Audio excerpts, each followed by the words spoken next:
মহানায়িকা হিসেবে সুচিত্রা সেনকে নিয়ে বাঙালির আগ্রহ এবং কৌতূহলের কোনো শেষ নেই। জাতি হিসাবে বাঙালির অস্তিত্ব যতদিন থাকবে ততদিন সুচিত্রা সেনের প্রতি ভালোবাসা এবং মুগ্ধতা থাকবে। সুচিত্রা সেনের বয়স বাড়ে না, তিনি চিরযৌবনা, চিররূপসী। তার চোখের দৃষ্টিতে বাঙালির মনের অন্তঃস্থল কেঁপে ওঠে। তার নাম শুনলে সমগ্র বাংলাদেশ থমকে দাঁড়ায়। সুচিত্রা সেন সকলের নয়নের মণি। মহানায়ক উত্তম কুমারের মৃত্যুর পরে তিনি আর কোনো সিনেমা করেননি। প্রায় নিঃশব্দে নিজেকে অন্তরালে নিয়ে গেলেন। কোন বিশেষ কারণে তিনি অভিনয় জগৎকে বিদায় জানালেন, আমরা সকলেই তা জানতে চাই। সুচিত্রা সেন কখনো কোনো কথা সংবাদ মাধ্যমকে বলেননি। বস্তুতপক্ষে তিনি সংবাদ মাধ্যমের মুখোমুখি আর সেভাবে আসেননি।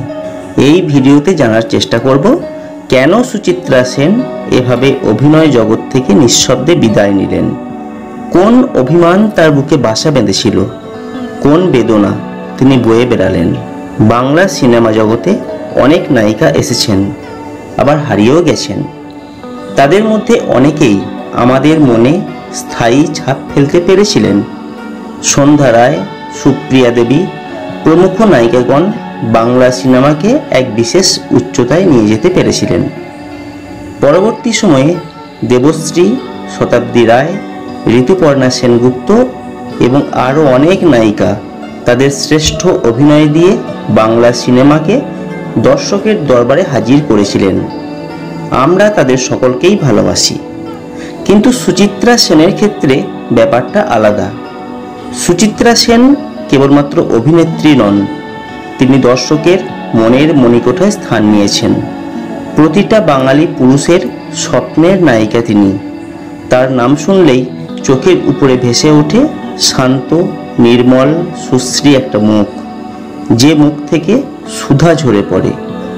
উত্তম কুমার ছাড়াও অন্যান্য নায়কের সঙ্গে তিনি অভিনয় করেছেন, কিন্তু তার অভিনয় কল্পনাতীতভাবে সফল হয়েছিল কেবলমাত্র উত্তম কুমারের সঙ্গে। তাই আমরা উত্তম কুমারকে সুচিত্রা সেনের থেকে পৃথকভাবে ভাবতেই পারি না। তার প্রত্যেকটি অঙ্গভঙ্গি দর্শকের মনে হিল্লোল তোলে। তিনি বাংলার সর্বশ্রেষ্ঠ নায়িকা। কিন্তু উত্তম কুমারের মৃত্যুর পরে সুচিত্রা সেন অভিনয় জগৎকে বিদায় জানালেন। এই বিষয়ে সমালোচনা কম হয়নি। অনেকে বলে থাকে উত্তম কুমারের প্রতি গভীর প্রেমের সম্পর্ক ছিল তার, তাই তার মৃত্যুর পরে তিনি অন্তরালে চলে গিয়েছিলেন। অনেকেই বলে থাকে পরিচালক এবং প্রযোজকদের সঙ্গে মনোমালিন্য হয়েছিল তার। উত্তম কুমারের সঙ্গে সুচিত্রা সেনের গভীর হৃদ্যতার সম্পর্ক ছিল, এ কথা সত্য। তারা একে অপরের খুব ভালো বন্ধু ছিলেন। উত্তম কুমারের মৃত্যুতে তিনি দুঃখ পেয়েছিলেন, এ কথাও সত্য। কিন্তু উত্তম কুমারের মৃত্যুর জন্যই তিনি অভিনয় ছেড়েছিলেন, এ কথা সত্য নয়। এর পশ্চাতে রয়েছে নির্মম বাস্তবতা।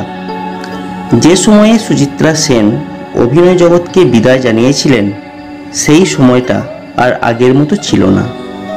সিনেমার বিষয়বস্তু এবং আঙ্গিকে বিভিন্ন রকমের পরিবর্তন ঘটছিল। এই পরিবর্তন ভালো কি খারাপ সেই আলোচনায় না গিয়ে বলতে পারি সুচিত্রা সেন এই পরিবর্তনের সঙ্গে সম্পূর্ণ তাল মেলাতে পারছিলেন না। তাছাড়া উত্তমের মৃত্যুর পরে তিনি কার সাথে অভিনয় করবেন সেটাও একটা গুরুত্বপূর্ণ ব্যাপার হয়ে দাঁড়িয়েছিল। তার সময়ের অনেক পরিচালক এবং প্রযোজক সিনেমা জগৎ থেকে সরে এসেছিলেন কিংবা মারা গিয়েছিলেন। তাই সুচিত্রা সেনের পক্ষে সেই সময়টা একেবারেই ভালো যাচ্ছিল না। দীর্ঘদিনের পরিশ্রমে এবং চেষ্টায় যে সুনাম এবং খ্যাতি তিনি অর্জন করেছিলেন সেটা তিনি নষ্ট করতে চাননি, আর সে কারণেই তিনি অভিনয় থেকে সরে এসেছিলেন।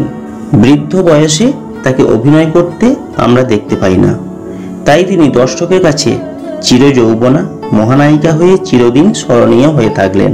হ্যালো বন্ধুরা, আজকের এই ভিডিও কেমন লাগলো? মহানায়িকা সুচিত্রা সেনকে নিয়ে কিছু আলোচনা করলাম।